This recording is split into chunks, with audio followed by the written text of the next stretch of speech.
right, everyone. Good evening to you all from Abuja, Nigeria's political capital. The final edition of the Arise Exchange for this week. It's been the last 4 days at the African Export-Import Bank annual meetings for 2025. The curtain finally falls today on the program. We'll give you a bit of that later on the show, but first, let's go to one of the very important conversation or discussions we've had over the last few days, discussing energy and the role that Afrexim Bank is playing to support indigenous energy firms on the African continent, especially in the hydrocarbon industry. Meet my first guest on the show tonight, Julius Rone, the Group Managing Director and CEO at UTM Offshore FLNG. Good evening, sir. Great to have you. Thank you very much. It's been an interesting 4 days here in Abuja for you. Talk to me about the conversations around the energy sector that you've had so far. Thank you very much. Good evening, viewers. I think this is a great day for Nigeria. And the president has just crowned the event with what happened today. If you were in the hall, we were all proud to be Nigeria. And one thing that is sure today is that hard work pays. Professor Rama has put in his very best in the past 10 years in Afrexim Bank to lift Africa and particularly Nigeria. And the hard work was crowned by what Mr. President did today, not only by honoring him with the highest civilian national honor of the country, but for the standing ovation that was given to him at the hall, in presence of his family, which is very important because the man has worked tirelessly for Africa and for Nigeria. Now, on the energy sector, without Afrexim Bank, we wouldn't have been able to understand how the indigenous players would have been able to succeed or venture into transactions that are multi-billion dollars. So this in itself shows the value where Afrexim Bank has taken the energy sector in Nigeria and Africa too. So when he was honored by the president, we all were very proud to be Nigeria because the president recognized something, which is hard work. This man has worked for the past 10 years. Professor Rama doesn't sleep. He's always there. Anytime you call him, anytime you request for a meeting, he's always there to help. He has been helping Africa, and today the president is saying to other Nigerians that go and work, project Africa, and come back, we'll honor you. The country will celebrate you. And that's what happened today. It was a great day for Nigeria, and we're very proud that one of our own has gone out there and conquered and put Africa in the map. You can see the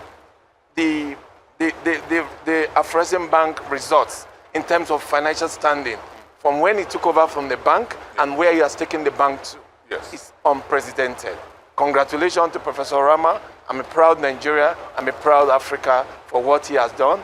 I want to say, Mr. President, thank you for doing this for us. And this will encourage other Nigerians to strive and to carry the flag, the green, white, green flag, up wherever they are to excel in whatever assignment they find themselves in the world.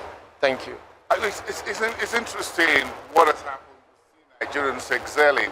And one of the things that African Export-Import Bank has been able to do under Professor Rama was to support the hydrocarbon industry, and that's where your company, UTM Offshore, actually plays. Let's talk about the energy investments in Nigeria and the support that Afrexim Bank has provided.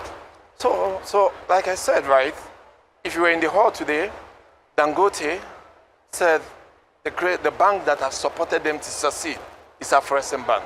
And after Dangote, Tony Elumelu came in. He repeated the same thing, that he got $750 billion from Afrexim Bank. And that is the money that created Else Energy to where they are today, creating employment, increasing production, and then other companies have been fully supported by Afrexim Bank. Indigenous company like us, UTM FLNG, we're doing a project of multi-billion dollars. The first day we went to Afrexim Bank to discuss this project. And Professor Rama said to me that, look, we're here to encourage indigenous companies to grow. What you are doing, you are trying to take the resources of Nigeria and convert it and bring value to it. You have the full support of Afreximbank. And like I said to you, the project was conceived from ground zero. Today, we've approached a final investment decision within the next few weeks. We're going to take final investment decision. And this is a project of multi-billion dollars. And it's only been, we are able to achieve this because Afreximbank came in and was able to aggregate the funding for the project. And so, Professor Rama and Afreximbank, they see value, they see serious company, they see individuals that want to pursue success, and the bank come behind you. Because it's not possible for you to syndicate a multi-billion dollar project by yourself. Because you need to have multiple coalition of bankers to put together. Yeah. And so what Afreximbank is doing for Africa, for indigenous company, they look at your project, they come in, they help you mature your project. As a midwife? As a midwife. As a midwife? As a midwife.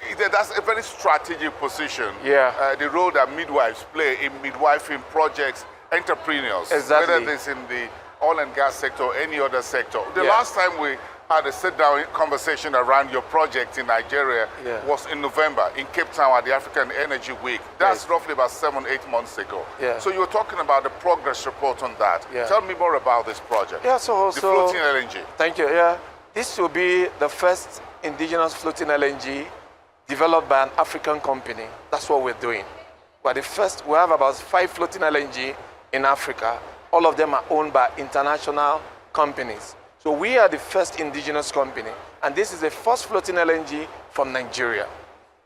On the year 2023, July 8th specifically, I brought our partners, we went to visit the president in the State House. President Bola Ahmed Tinubu. Yes. And he said to us that, look, I've been following your project, and every obstacle on your way of this project, we'll take it out. Guess what? Immediately we left, we signed the shareholders agreement with NNPC. And the president gave an express directive that he must see more of this project and the gas must be developed. Just last week, 2 weeks ago, we were in NNPC to visit the new GCO. And he said, look, this is a new NNPC. We promise what we deliver, and we deliver what we promise. This project is in line with our mandate given to us by Mr. President to develop our gas resources, increase production. So therefore, I want to see specifics in terms of date and time, and we must follow through this process. As I speak to you, NNPC is ensuring that the gas supply agreement for this project is concluded within the next couple of weeks. Okay? This to tell you that the level of people that the president has put in to manage oil and gas sector are industry players who understand what is required to see project to bankability and close the project to construction. So once we sign the gas supply agreement, we move straight to final investment decision, and then we move straight to signing the EPCIC contract, and then we move into construction phase. So for us, we're on trajectory. Everybody is fired up to ensure that this project is delivered.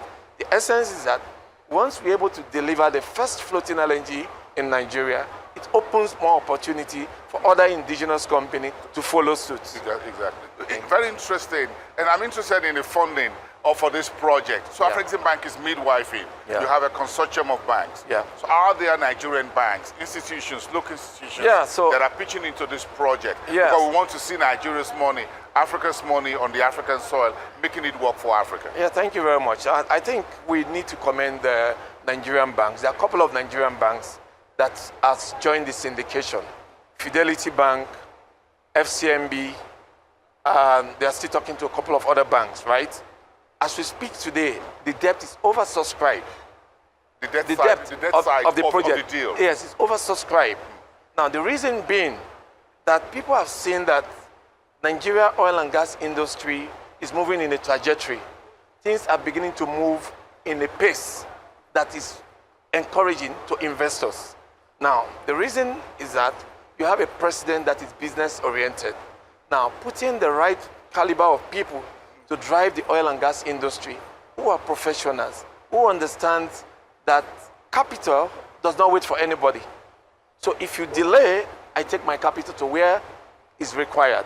So therefore, you have to work with pace and time to deliver projects. So we have done our bits with the support of Delta State government as one of the investors, one of the early investors, NNPC, and several investors. As we're speaking, there are several investors on the corridor that wants to come into this project.